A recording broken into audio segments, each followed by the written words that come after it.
sholat ini berasal dari beduk tua yang usianya ratusan tahun. Masih nyaring terdengar meski beduk ini dibuat pada tahun 1675 Masehi, sesuai dengan keterangan yang tertulis pada pahatan huruf di atas kayu beduk tersebut.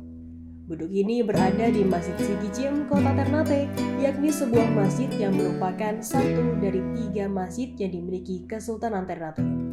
Selain Sigi Cim, Kesultanan Ternate memiliki 2 masjid lagi, yakni Sigi Lamo dan Sigi Heko. Sigi Lamo adalah masjid utama Kesultanan Ternate. Di Masjid Sigi Lamo, Sultan Ternate turun-temurun sholat di situ. Hingga saat ini, Sultan Ternate rutin sholat Jumat di Sigi Lamo dengan prosesi sholat Jumat sesuai ajaran syariat Islam bercampur dengan prosesi adat Kesultanan Ternate yang mentradisi sejak ratusan tahun.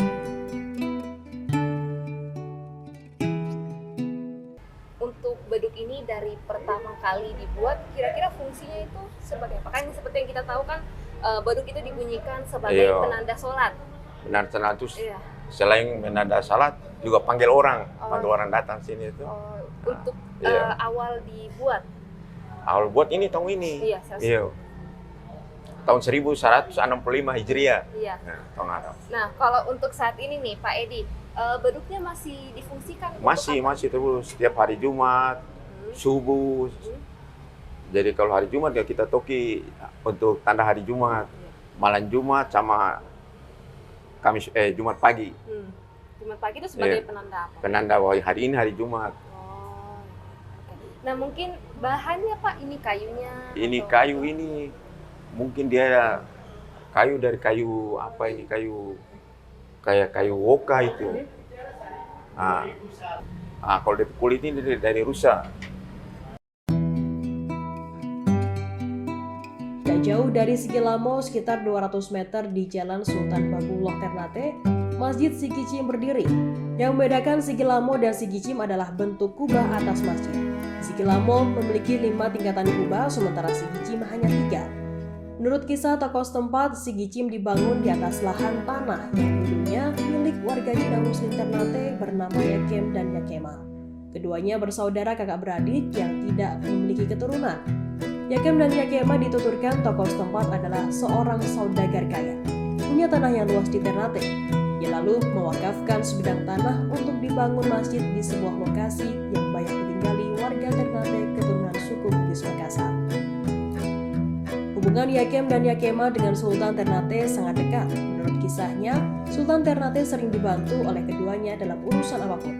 Diketahui juga 2 bersaudara muslim Cina Ternate ini tak hanya mewakafkan tanah buat Masjid Sigi Cim.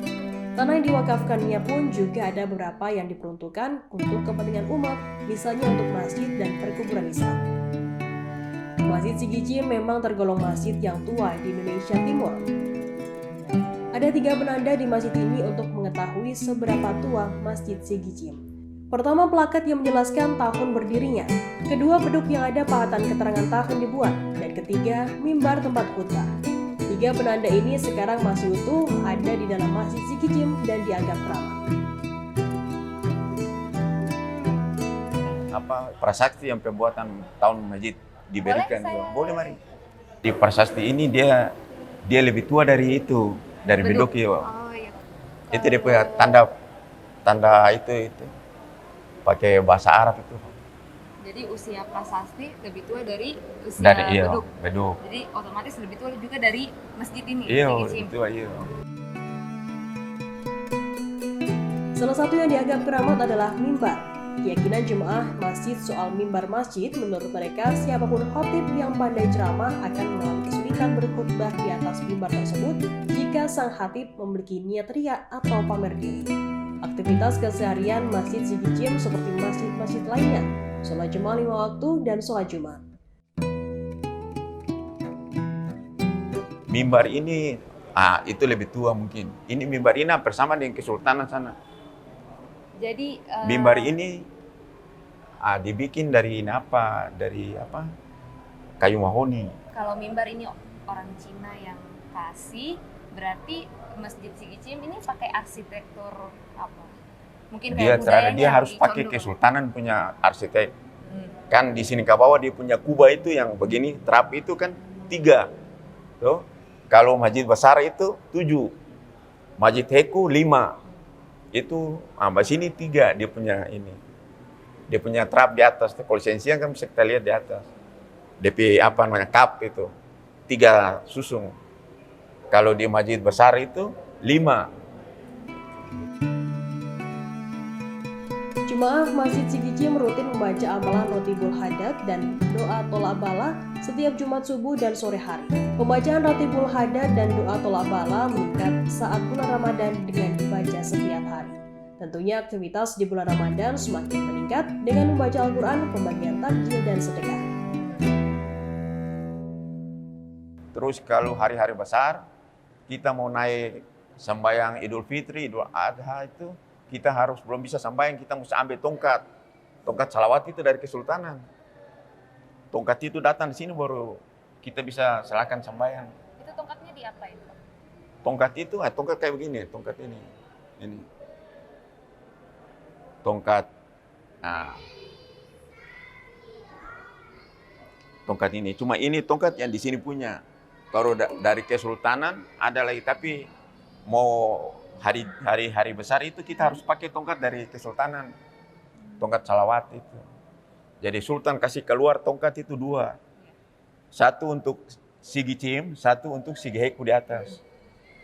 Baru bisa sembahyang.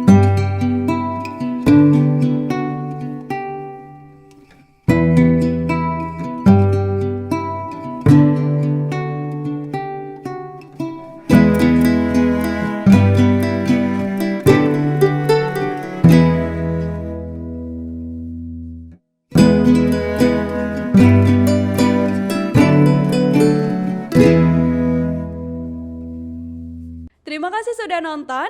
Jangan lupa like, subscribe, dan share ya.